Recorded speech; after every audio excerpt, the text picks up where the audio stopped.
Something that really bothers me and like honestly has given me a sense of a little bit of an insecurity. Like I have zero, this sounds weird, but like male attention.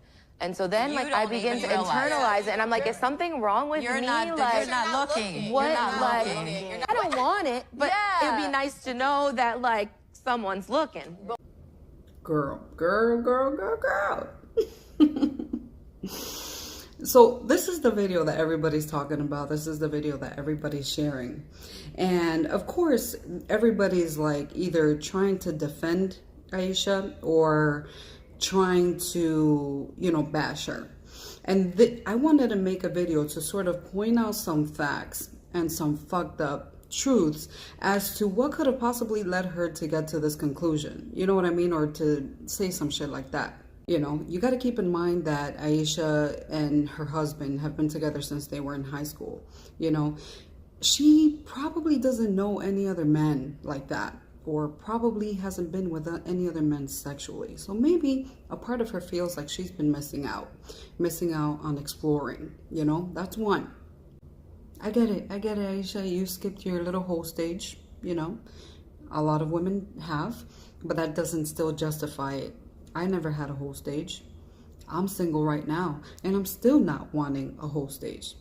Two, the fact that she's a mother. You got to understand that when you're a mother, yeah, your body changes. You no longer feel the same. But at the end of the day, that is nobody's responsibility but your own. Okay? Could be a possibility that maybe, you know, he could be a great husband, but you got to understand that men aren't as detailed as women are. Okay, so, and I say this because of course I've been in a relationship with both. I've dealt with insecure individuals, and honestly it's a huge turnoff. It's a consideration, the fact that we live in a world where it's all about social media. Maybe Aisha is online and sees how these women, whether they're mothers or not, are putting themselves out there, putting their bodies out there. Maybe she doesn't have the courage to do so. So maybe she feels like she's such a mom and is fiending that attention. Is fiending that approval. And although, keep in mind that yes, she went on there and basically put her husband on blast. You know, we don't know the depth of their relationship. So we don't know if maybe Steph doesn't necessarily make his woman feel wanted, make his woman feel like the most amazing woman ever. Because honestly, to some men, they think that by you being a provider, by providing the dick, by providing the finances, that, you know, or spoiling her from time to time, they think that that's enough. Women fiend that attention, especially from our significant other. Another thing that she probably didn't take into consideration is that for normal people like us, our significant others, especially on social media, got disrespected on the norm. People no longer respect people that are in a relationship. Doesn't really matter. You can be taken and there's still people sliding in your DM. There's still people trying to befriend you. There's always still people, you know. So she should be fucking grateful that everybody respects them, their relationship enough to not cross that boundary. How about that? Like, did anybody fucking think about that? The fact that maybe people just respect you enough as a woman and see you as a faithful woman at that, and will never try to cross those boundaries and disrespect you, your husband, your relationship, even your kids. Because when somebody's trying to get at you and trying to fuck up what you have, that's basically them disrespecting all of you. So if that's the type of attention that you want, the type of attention that can possibly break your family, by all means, sis. So just imagine how men are feeling. I feel like nowadays men are unappreciated because they're all labeled the same. They are unappreciated, they are doubted, they are constantly questioned. When you're constantly hearing sis be his piece, it's because you don't understand. From a woman that's been with women, the constant nagging, the constant unappreciation that you constantly feel from women. Men seeing this and seeing a woman that literally has it all, talking about, oh, I have it all, but I need other men's attention. Sis, oh man, that shit broke my heart. I'm like, listen, you ungrateful little mo. That's exactly how I felt. Like, what the fuck you mean you need other men's attention? The only attention that you should be needing and fiending is your husband's attention. That's exactly why women are so hard to love. We always want love, but they're so hard to love because they constantly want. If you notice, they constantly want. They want attention, they want money, they want somebody with their shit together, they want somebody that can cook, somebody that can treat them like a princess, blah, blah, blah. Like, the list goes on and on for women. I know. Yet,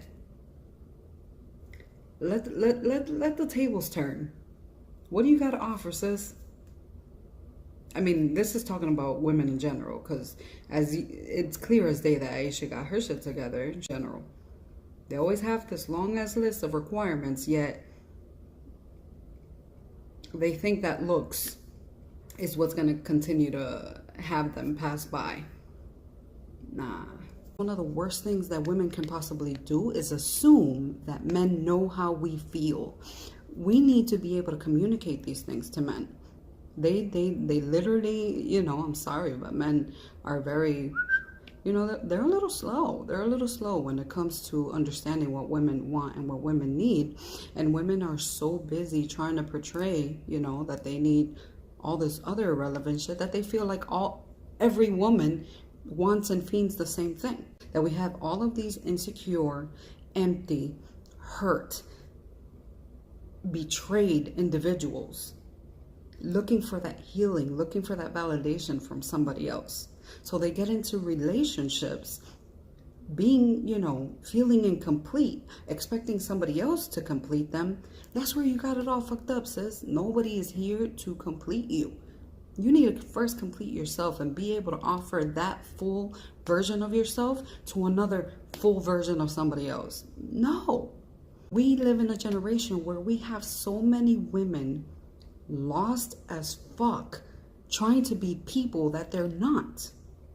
So they're in a constant competition. Nobody's competing with them, but they're in a constant competition with themselves to try to be other people when they don't even know that those people are probably fucking as empty as they are.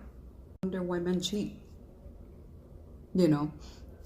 And me, myself, I've been put in that situation on numerous occasions. You know, I was faithful. I spoiled the shit out of my women. I was consistent. I was everything that you can possibly think of. Everything that you can possibly think of.